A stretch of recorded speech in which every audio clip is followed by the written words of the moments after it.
जब पूरा देश कलकत्ता की डॉक्टर मौमिता के लिए इंसाफ के लिए लड़ रहा है, तब यूपी में कुछ 5 हरामजादों ने एक 22 साल की लड़की के साथ गैंग रेप कर दिया। मुंबई में एक 9th क्लास के बच्चे ने एक 3 साल की बच्ची का रेप कर दिया। मुजफ्फरनगर में एक 14 साल की दलित लड़की को उसके घर वालों के सामने से अगवा किया गया, उसका गैंग रेप किया गया। हर ब्रेस्ट वर कट ऑफ, उसके प्राइवेट पार्ट्स में चाकू थे, उसके शरीर पे पूरे शरीर पे कट्स के निशान थे, which was made with a god damn sickle, जिससे फसल काटता है किसान। हे भगवान, हे भगवान, हम औरतों को देवी बुलाना बंद करो, बंद करो। हमें देवी बुलाना, दिन में पूछते हो, रात को बलात्कार करते हो। Stop dehumanising women by calling them goddesses. हमें इंसान समझो सिर्फ। हमारे देश को कोई हादसा हिलाता है, जनता उसके बारे में आक्रोश करती है, सरकार चुप रहती है। हम भूल जाते हैं हमारे देश को कोई हादसा हिलाता है, जनता उसके बारे में बात करती है, सरकार चुप रहती है। हम भूल जाते हैं अरे लानत है तुम्हारी बेटी बचाओ पे, धिक्कार है तुम्हारी महिला सशक्तिकरण पे, और तू है तुम्हारी महिला एवं बाल विकास मंत्री पे। वैसे जिस पार्टी में सबसे ज्यादा बलात्कारी भरे हो, उससे और तुम क्या उम्मीद कर सकते हो। अब कोई अगर इस मुद्रिका के मुझे बोलेगा ना इसमें सरकार की क्या प्रॉब्लम है, सरकार की क्या, तो शेख हसीना आएगी हमारे देश के हालात ठीक करने के लिए महिलाओं की नहीं। मतलब हमारे देश में रोज करीबन 100 औरतें बलात्कार का केस दर्ज, सिर्फ जो दर्ज करवाती है 100 औरतें। पूरा देश महिला सुरक्षा के लिए सड़कों पे उतरा हुआ है, और इन लोगों ने बाबा राम रहीम और आसाराम बापू जैसे बलात्कारियों को बेल दे दी। महिला सशक्तिकरण के कागजों पे मूत रही है ये सरकार।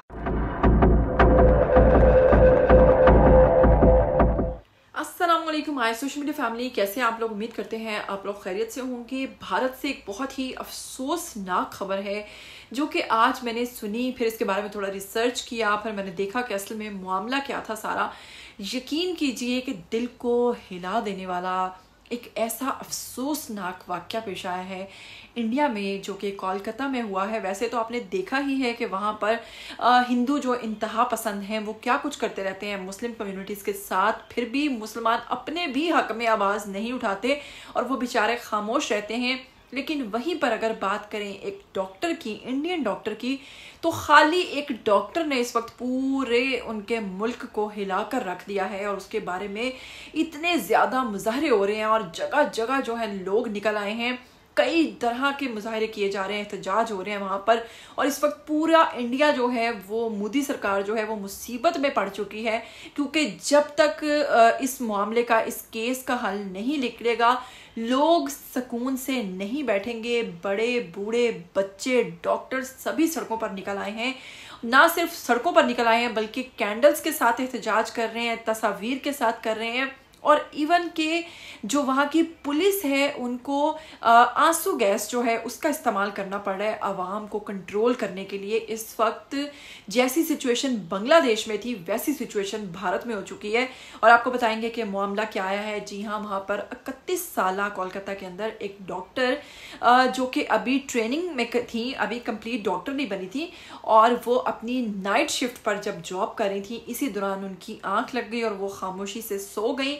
जैसे ही वो सोई तो उसके बाद उनके साथ बहुत ही अफसोसनाक वाक़या पेश आया, जिसमें उनके साथ मैं नहीं कहना चाहूँगी कि बहुत सारे लोगों ने उनको इज्तिमाई ज़्यादती का निशाना बनाया, ना सिर्फ बल्कि इस तरीके से उनका मर्डर किया, इस तरीके से जिसे सुनकर मैं वो अल्फाज नहीं बोल सकती हूँ, जिसे सुनकर आप लोगों की रूह कांप जाएगी कि इतना बुरा सलूक कोई जानवर के साथ भी नहीं करता जो उस खातून के साथ किया गया है, जो कि डॉक्टर थी और नाइट शिफ्ट पर वहाँ पर मौजूद थी हॉस्पिटल में।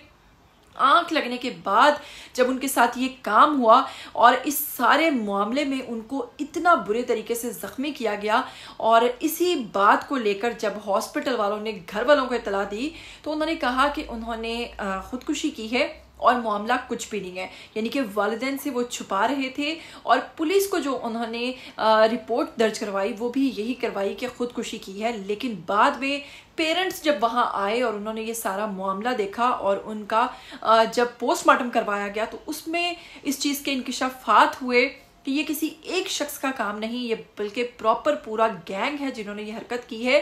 तो इसी मामले को देखते हुए जनाब पुलिस क्योंकि कोई हरकत नहीं कर रही थी, तो अब ये केस जो है सीबीआई को जो है मुंतकिल कर दिया गया, और सीबीआई वाले इसका एक्शन लेंगे, क्योंकि ये वालिदैन की दरख्वास्त थी, रिक्वेस्ट थी कि पुलिस इस मामले में अभी तक कुछ नहीं कर पाई। ये वाक़या 9 अगस्त को पेश आया, इसीलिए भारत में इस दफ़ा 15 अगस्त मनाने के बजाय जगह जगह मुजाहरे हो रहे हैं, इस चीज़ के एहतजाज हो रहे हैं कि किस बात की आज़ादी मना रहे हो जब एक खातून ही वहाँ पर महफूज। संजय रॉय, कोलकाता का वो दरिंदा जिसने एक डॉक्टर के साथ वो दरिंदगी की जिससे इस देश भर में लड़कियां सिहर उठी।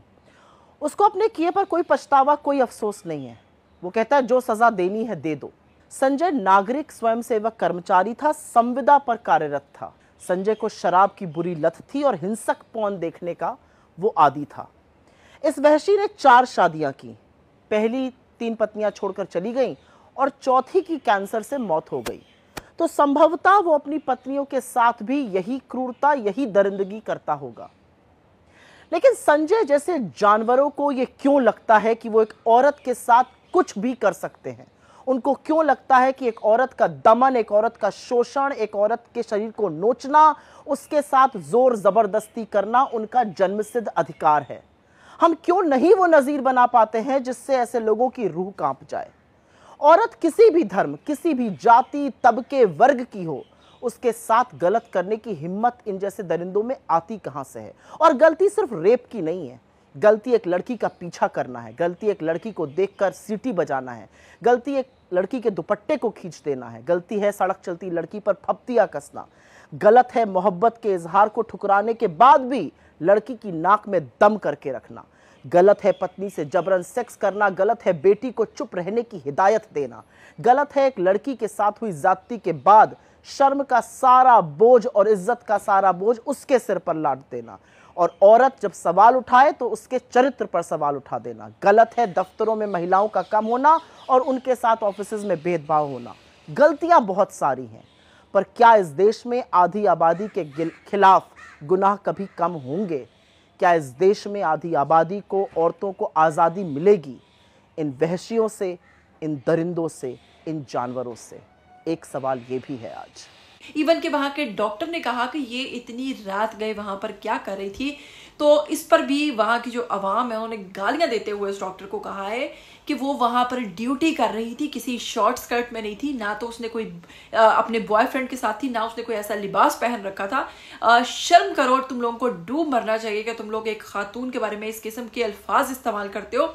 खवातीन सेफ नहीं है तो फिर मर्द क्यों महफूज है? मर्दों को कोई प्रॉब्लम क्यों नहीं होती है? मर्द जब चाहे जो मर्जी कर लेते हैं और खवातीन बेचारी शक्ल देखती रह जाती हैं। देखिए, इसीलिए इस मुल्क में ये जो बरज़ख जैसे ड्रामे या फिर एनिमल जैसी मूवीज जिसमें खुलेआम इन चीज़ों को दिखाया जाता है, माँ बहन की गाली को जनाब जी इतने अच्छे तरीके से दिखाया जाता है कि लोगों का माइंड ही जो है वो क्रिमिनल टाइप का हो चुका है। और फिर इसके बाद जो रेपिस्ट हैं उनको भी लगता है कि हमने कोई क्राइम नहीं किया है, क्योंकि इसको इतना मामूली बनाकर दिखाया जाता है कि जी ये फिल्मों में और ड्रामास की वजह से आपको ये सब कुछ ड्रामास की वजह से आपको ये सब कुछ दिखाई दे रहा है। तो इससे जो रेपिस्ट होते हैं वो भी यही समझते हैं कि शायद फिर हमारी कोई गलती नहीं है। असल में इस किस्म का कंटेंट, इस किस्म की चीज़ें, इस किस्म के फिल्म्स, इस किस्म की नाज़ेबा चीज़ें जो अपलोड हो रही हैं, इसकी वजह से जो ख़वातीन हैं उनके लिए मुश्किलात का सामना दिन ब दिन बढ़ता जा रहा है।